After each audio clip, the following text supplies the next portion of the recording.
TV app. Come on, bring it, bring it! Woo, woo, woo, woo! Something dear to all of us at Apple. Come on, bring it. And that Bring it. is the Mac. Yeah, that's it, woo! Shut the f up and take my money. It's a Retina $17.99 and $23.99.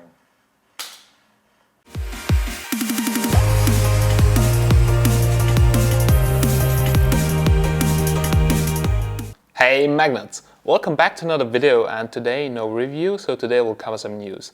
I was actually watching right now the Apple keynote, and I have to be honest, I was pretty excited, and also I was waiting a long time for this because, as you may know, my Macbook got stolen a couple of months ago, and then I edited basically all my footage on this $500 Acer Aspire F15 or something like that.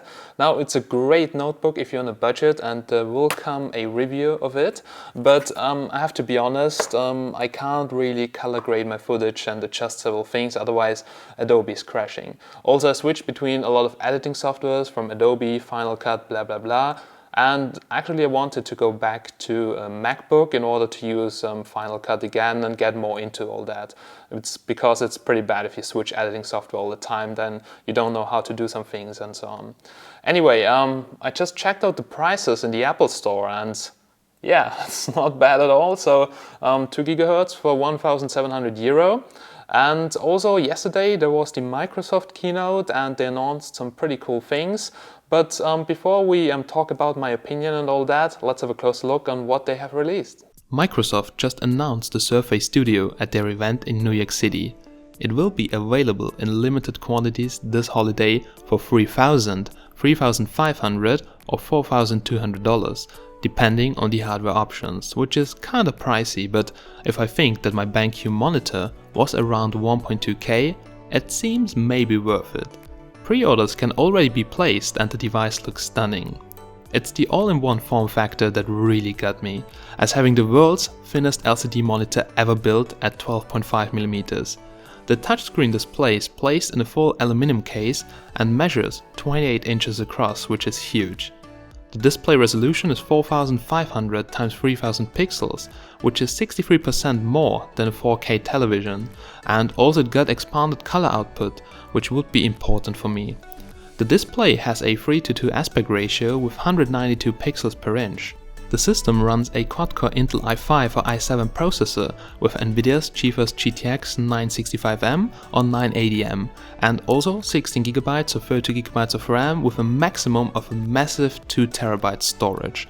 In the base box there are 4 USB 3.0 slots, a mini DisplayPort and a full-sized SD card reader. The Studio supports a variety of peripherals, including the Surface Pen and a new radial accessory, the wireless Surface Dial, that can be placed directly on the Studio to trigger menus and other features like adjusting the volume, screen brightness, or scrolling through a document, or just pick colors. There's also a built-in palm rejection for the touchscreen, so allowing users to avoid false inputs and interact with the Studio comfortably.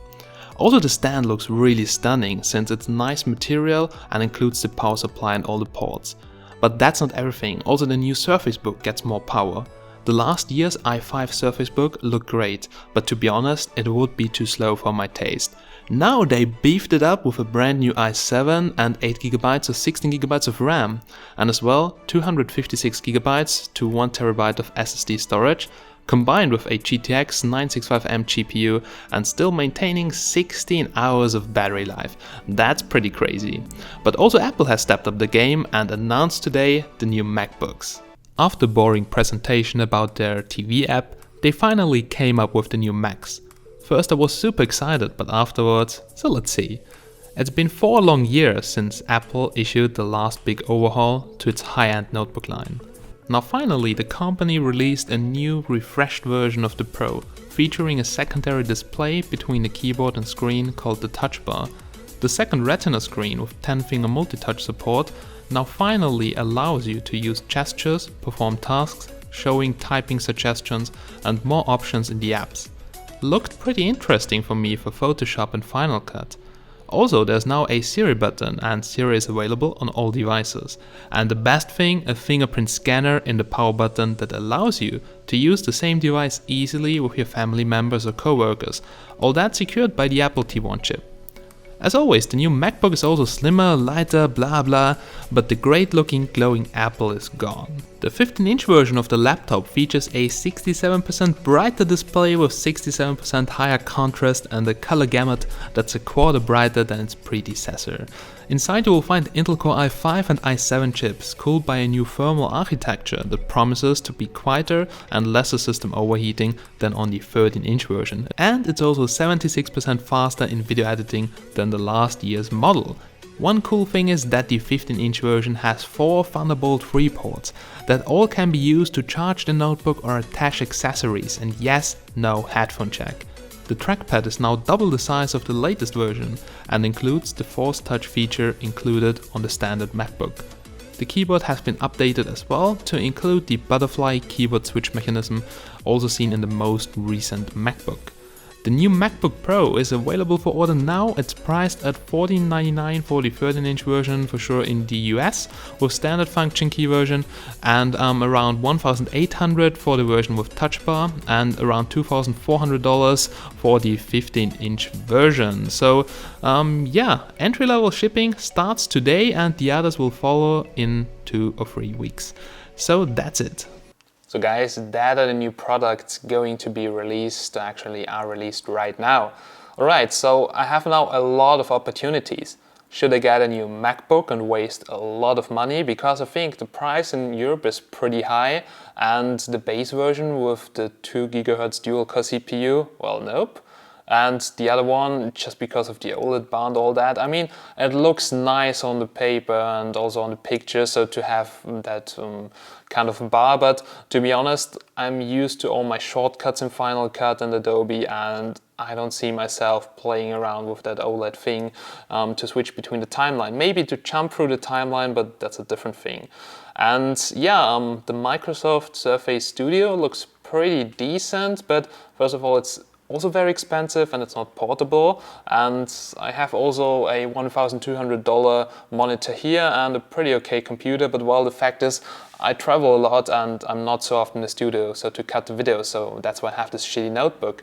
And the next thing is I could actually also buy, for instance, a Dell Xps, and this thing is great. It comes with a dual-core i7, 2.45 GHz, 16 GB of RAM, and also we have 1 TB SSD, and yeah, a 4K-like display, and it's kind of small. And also Dell said that they're going to release the new Kaby Lake, so I have no idea what I should get. So first of all, I thought about getting the MacBook, but after the presentation, I don't think so. But my whole feed was full with people, other reviewers, yeah, I bought it, 3K down the shitter for a new Mac. I have no idea, so just write me down in the comments what would you buy. Actually, I think about running Hackintosh here on my build because this is supported, and also running Hackintosh on the brand new computer I just built, so it's a spare PC, but anyway, would be enough, and get a Dell XPS, and I've already seen some people using Hackintosh on it. Probably that's what I will do. But yeah, write me a comment down below what you think about the new products so far. A Surface Book would maybe be an alternative, but let's see. Thanks for watching, guys. I hope you enjoyed this quick news video, and if you have any questions or if you have any suggestions, down below in the comments. Don't forget to like this video and subscribe that you don't miss any future updates coming every Monday, Wednesday and Friday. Have a nice day, guys, and bye bye. See you soon.